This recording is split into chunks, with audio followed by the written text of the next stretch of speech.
Hello दोस्तों, welcome to my new video. आज का वीडियो आप सभी के लिए वेरी इंपॉर्टेंट होने वाला है, क्योंकि आज की इस नए वीडियो में हम क्लास 10th विज्ञान का दो ऐसे टॉपिक के बारे में जानेंगे जो आपके बोर्ड एग्जाम में 4 नंबर में पूछा जाता है। तो आइए अब हम बिना देर किए उस टॉपिक के बारे में जानते हैं। तो पहला हमारा टॉपिक है धातु, दूसरा हमारा टॉपिक है अधातु।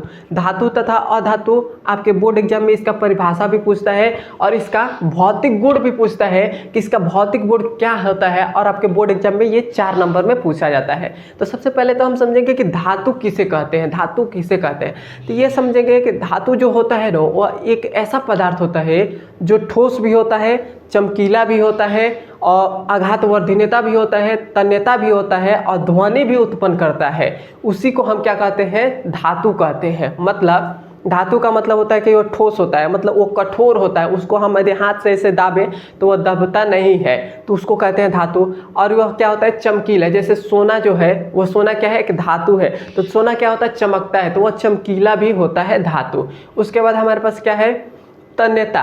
तन्यता का मतलब जैसे सोना को हम धातु सोना है तो उसको हम क्या करते हैं, बहुत से पतले मतलब पतला पतला हम उसको बना देते हैं, तार के रूप में हम उसको परिवर्तित कर सकते हैं, तो वो भी क्या होता है, वो तन्यता होता है। और आघातवर्धनीयता मतलब कोई भी लोहा है तो उसको गर्म कर कर हम पीटते हैं तो वो क्या होता है, चपटा हो जाता है, तो वही उसका क्या होता है, आघातवर्धनीयता होता है। और ये क्या होता है, धातु जो होता है यह ऊष्मा और विद्युत के सुचालक होते हैं। सुचालक का मतलब क्या होता है, जिसमें यदि हम धातु में विद्युत धारा प्रवाह करें, लाइट करंट को हम प्रवाह करें, तो उस धातु में करंट यदि चला जाता है तो हमेशा क्या होता है, धातु होता है। मैं आशा करता हूं कि आपको धातु समझ में आ गया होगा। जैसे मैं यहाँ पर एक इसका परिभाषा लिखा हूं कि वे पदार्थ जो कठोर, चमकीले, आघात, यहाँ पर आघातवर्धनीयता होना चाहिए, आघातवर्धनीयता,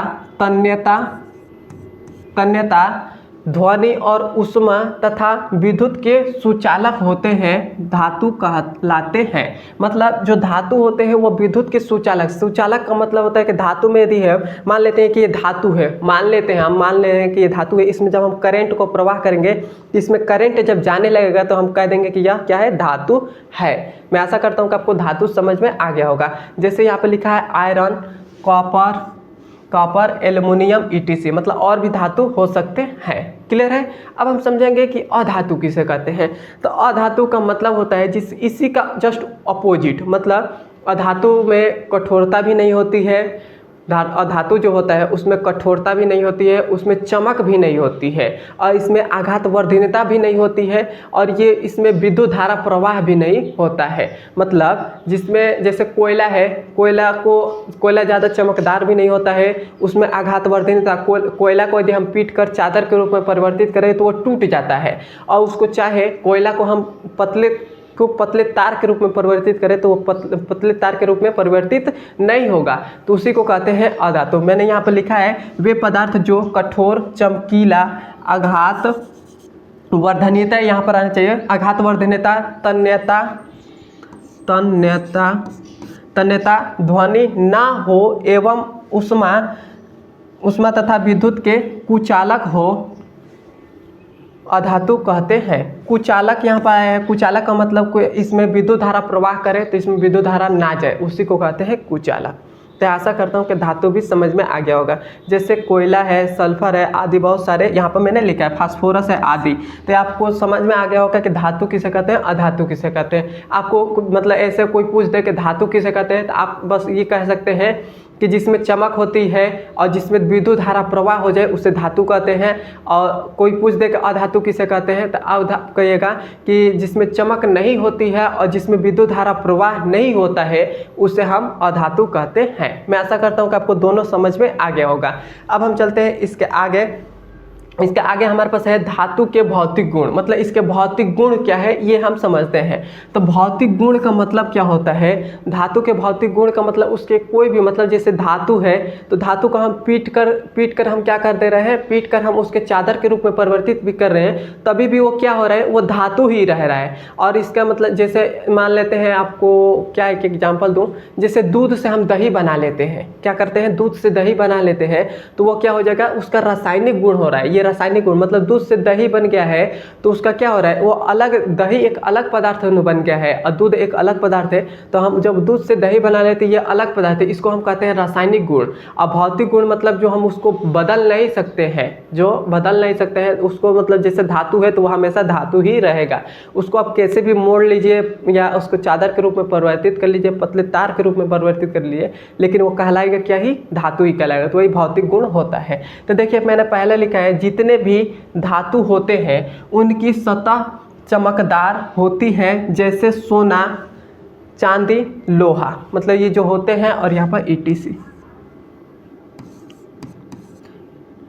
मतलब जितने भी धातु होते हैं वो क्या, उसके सतह क्या होते हैं, चमकदार होते हैं, जैसे सोना होता है, सोना, चांदी, लोहा, ये सब क्या होते हैं, चमकदार होते हैं। दूसरा हमारे पास क्या है, दूसरा हमारे पास है, सभी धातु कठोर होते हैं, मतलब जितने भी धातु होते हैं वो कठोर होते हैं। जैसे लोहा को आप वो हाथ से ऐसे करेंगे तो वो मतलब दबेगा नहीं जब तक उसको गर्म नहीं करेंगे। तो ये हमारे पास होता है धातु जो होता है कठोर होता है, जैसे लोहा, तांबा, ये सब क्या है, धातु है।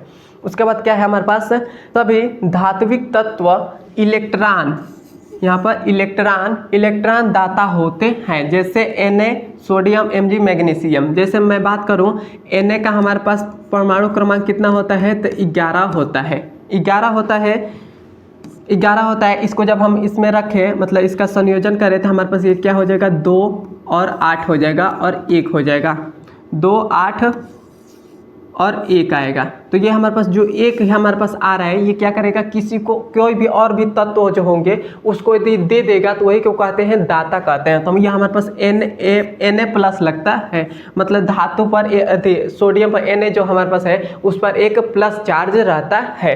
तो वही हमारे पास क्या होता है, जब प्लस चार्ज रहता है तो उसको हम कहते हैं दाता, मतलब ये किसी को दे सकता है। जैसे आपके पास क्या है, जैसे मेरे पास 99 रुपये है और आपके पास 101 रुपये है, आप सोचेंगे कि 1 रुपये में किसी को दे दूंगा तो मेरे पास पूर्ण मतलब 100 रुपये हो जाएगा।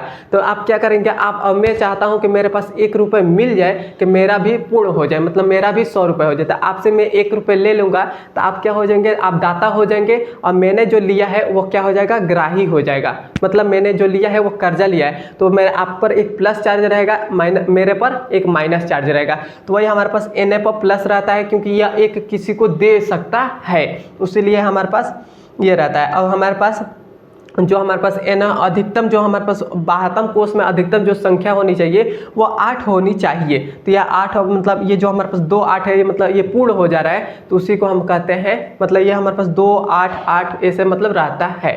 तो ये हमारे पास 8 यहाँ पर पूर्ण हो जा रहा है, तो ये सोच रहा है कि मैं एक को क्या मैं लोग किसी को दे रहा हूँ तो वो भी पूर्ण हो जाएगा। क्लियर है। अब यहाँ पर मैंने लिखा है चौथा नंबर है, धातु को पीट कर पतली चादर के रूप में परिवर्तित किया जाता है। मतलब धातु जो होते हैं उसको हम पीट देते हैं, पीट कर चादर के रूप में परिवर्तित किए जाते हैं। धातु का यही हमारे पास 4 गुण हो गए, और भी गुण होते हैं लेकिन आप 4 ही गुण याद कर लीजिएगा, आपके बोर्ड एग्जाम के लिए इतना ही इम्पोर्टेंट है। अब हम चलते हैं इसके आगे। तो इसके आगे हमारे पास है अधातु के भौतिक गुण। अधातु के भौतिक गुण में पहला हमने लिखा है, अधातु को पीट कर पतले चादरों में परिवर्तित नहीं किया जा सकता है। मतलब धातु जैसे कोयला है या एक अधातु है, इसको पीट कर हम पतला नहीं कर सकते हैं, वो टूट जाता है। तो वही हमारे पास पहला है। उसके बाद दूसरा हमारे पास है, अधातु को पतली तार के रूप में बनाया नहीं जा सकता है। मतलब धातु जो होता है उसको हम पीट कर या तार के रूप में हम परिवर्तित नहीं किए जा सकते हैं। उसके बाद तीसरा हमारे पास है, धातु विद्युत व ऊष्मा के कुचालक होते हैं, लेकिन ग्रेफाइट विद्युत का सुचालक होता है। मतलब जो हमारे पास एक ग्रेफाइट है वह अधातु में भी आता है, एक अपवाद है। क्या है ग्रेफाइट, क्या है, एक अपवाद है। तो ये हमारे पास क्या है, ये विद्युत के सुचालक भी होते हैं, लेकिन ये क्या होते हैं, ये अधातु होते हैं। तो ये बात आप याद रखिएगा, क्योंकि विद्युत जो अधातु में जिसमें करंट नहीं जाता है वो धातु कहलाते हैं, बस ग्रेफाइट को छोड़कर। ग्रेफाइट एक अधातु में ही आता है लेकिन उसमें करंट जाता है। क्लियर है। अब देखिए, अब हमारे पास पांचवा है, यहाँ पर चौथा है।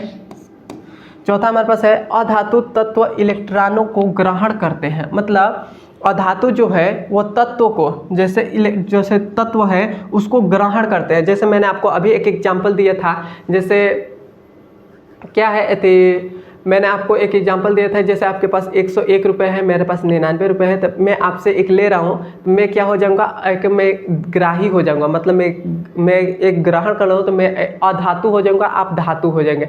जैसे आप मुझे 1 रुपये दे रहे हैं तो आप क्या हो जाएंगे, धातु, और मैं ग्रहण कर रहा हूँ तो अधातु हो जाऊँगा। क्लियर है? तो अब मैं आशा करता हूँ कि आपको ये चारों मतलब इसके भौतिक गुण समझ में आ गए होंगे। अब वीडियो आपको कैसा लगा है कमेंट में ज़रूर बताइएगा। अब हम मिलते हैं इसके अगले नंबर वीडियो में। धन्यवाद।